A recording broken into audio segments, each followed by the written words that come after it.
Against the Seagulls, it's never dull. And this week, we made it 2 in a row. And despite the smiles, a defender might be out for a while. In the FPL fight, things are getting a bit tight. The Good, the Bad and the Ugly at Liverpool FC podcast, brought to you by the LFC File. Roll the intro, Mo.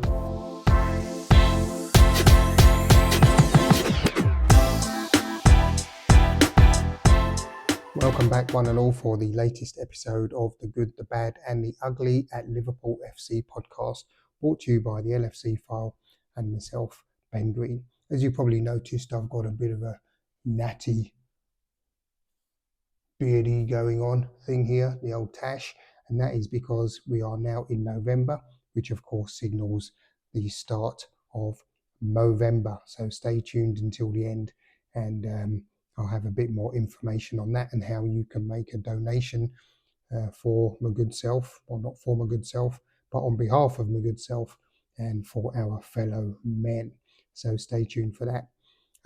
As usual, as you know, like, subscribe, and press the notification bell so you know when the next one is going to be available. That will be much appreciated and help me out no end. So without further ado, let's get into it with the good. And the good this week is most definitely the 2-1 win at Anfield on Saturday over Brighton and Hove Albion. What can you say? Coming from behind. It doesn't happen so often these days, but a bit more than we'd all like, I'm sure. But Liverpool fell behind after 15 minutes or 14, 15 minutes against Brighton on Saturday. But then Cody Gakpo got a nice equaliser. I think it was a header on it. And then Mo Salah scored an absolute worldie in the second half after, I think, 73 minutes to give the Reds the 3 points. And you can see here I've got the Guardian with their headline, Liverpool back on top after Salah completes comeback win over Brighton. And then Andy Hunter there goes on to say, battered and bruised for 45 minutes or 45 first half minutes by Brighton, top of the Premier League after 96. Liverpool's mentality monsters live on. So yes, that was really good performance from the Reds. It did look as if it was going to be one of those days, but thankfully the boys were able to stick to their task and come back completely strong and just overpower their rivals for the second time in a week. And we've got the table here. You can see Liverpool top on 25 points, 2 clear of Man City. Nottingham Forest surprisingly in third, Chelsea in fourth, Arsenal slipped to fifth after both themselves and Man City losing 1-0 and 2-1 respectively. So one of those weeks where the Reds have capitalised on the misfortunes of those around them. So that was a very good, super outcome for the weekend. Absolutely can't complain. And that brings me nicely onto the not bad. And it doesn't take a rocket scientist to work out that the not bad this week is Liverpool's 3-2 win in the Carabao Cup, which was away to Brighton and Hove Albion. So that was a well-earned result. Have to say, didn't come without drama, which is a usual cup match, and made it all the more exciting for the neutral, so to speak. But it was a very, very good result. Tough. It looked as if Liverpool were cruising at one point. Liverpool were 2-0 up by midway in the second half. And then looked as if they were pretty much cruising. And then Brighton got one back through a dinger on, I think it was about 80 minutes or so. And then it looked a little bit as if it's going to be squeaky bum time. Luis Diaz added to Cody Gakpo's first 2 strikes to make it 3-1, and then it looked as if it was kind of wrapped up. But then in the last minute, the little Mr. Tariq Lamptey That's a funny name. That I quite like that, Tariq Lamptey. Mr. Lamptey gave Brighton some late hope with a deflected effort on 90 minutes. But luckily, to be fair, I think Liverpool were pretty much in control. It was a bit shaky. It was there was quite a few changes by both teams, but Liverpool, I think they just have a bit too much quality. And I've got Mark Jones here in the Mirror with his headline: Cody Gakpo's brilliant brace beats battling Brighton as Liverpool advance. 5 talking points, which we won't bother about. Brighton 2, Liverpool 3. Cody Gakpo scored twice as Arne Slot's side saw off the Seagulls to reach the quarter-finals of a competition they won last season. It's very happy with that performance, actually. I was really pleased. It was a good game, really well. I think Tyler Morton played very well. He got a chance after he was away at where was it, Blackburn Rovers, I think, or was it Hull City last season. So he done very well. Got an assist for Cody Gakpo's first goal. Pretty rudimentary stuff, to be honest.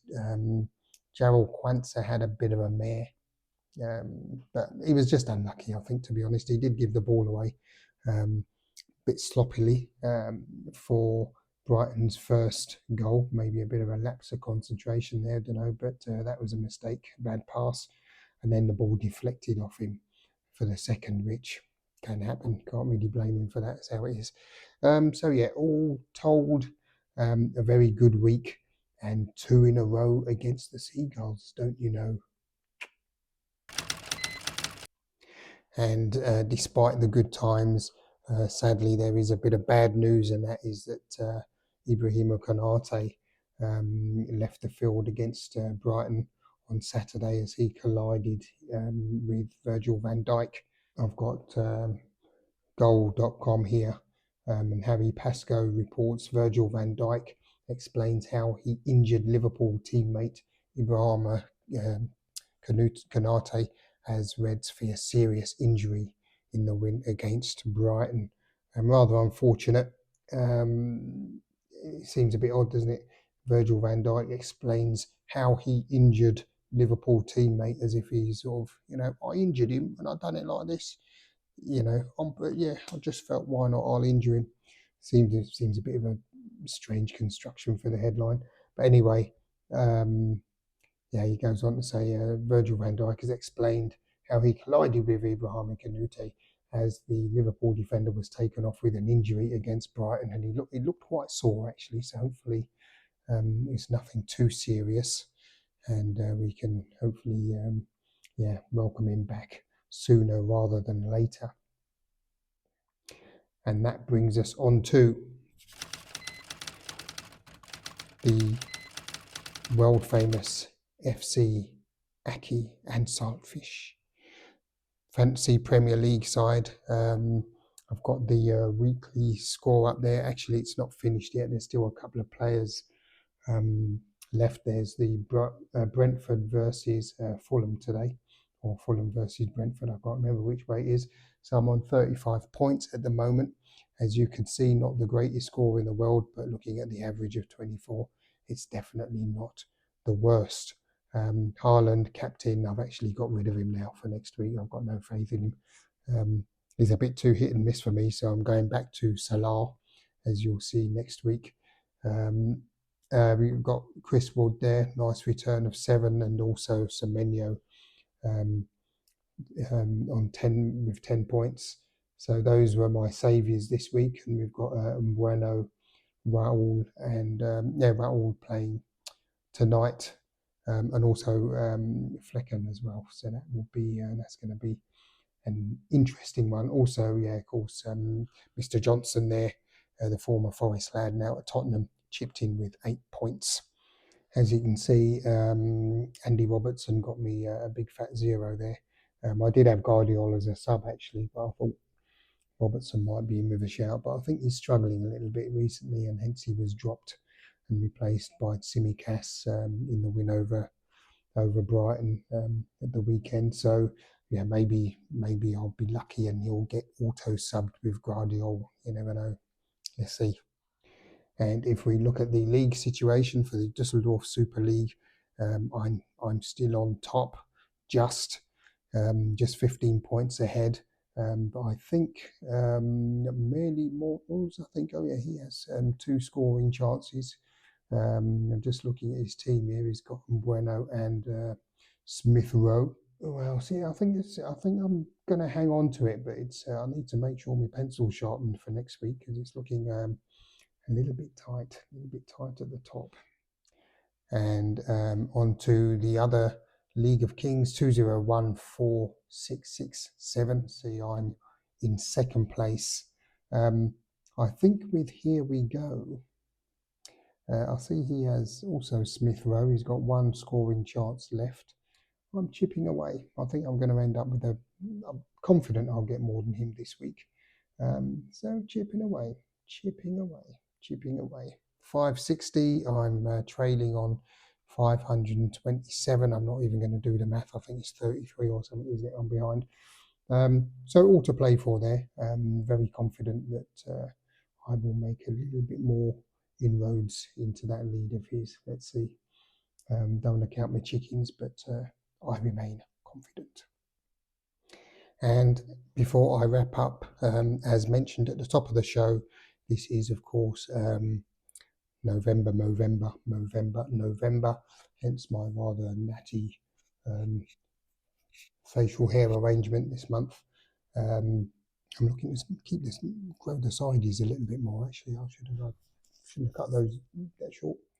As you may or may not know, November is a charity event during the month of November, actually for the whole year round, but that's the main part of it, where we try and collect donations in support of men's health and suicide prevention. And this, as you know, is a matter very dear to my heart.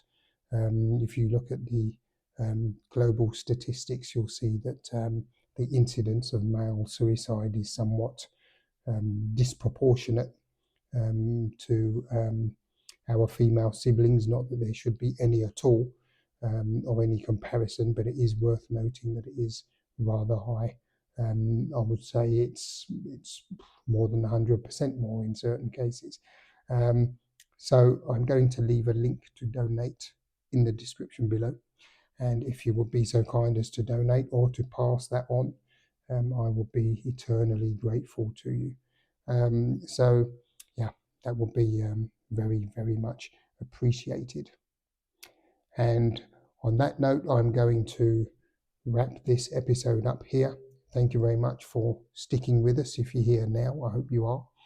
And as usual, if you did like what you saw and heard, then remember to like, subscribe, press the notification bell so you know when the next one is available. And until then, we'll be next week. But until then, until the next one, look after yourselves. I think the weather's going to be very nice this week. Very sunny, not too much rain. A bit cold, but all the same, should be very nice. So let's enjoy while we can. Look after yourselves, look after one another, as we say here. And until next week, guys, peace. ULFC file.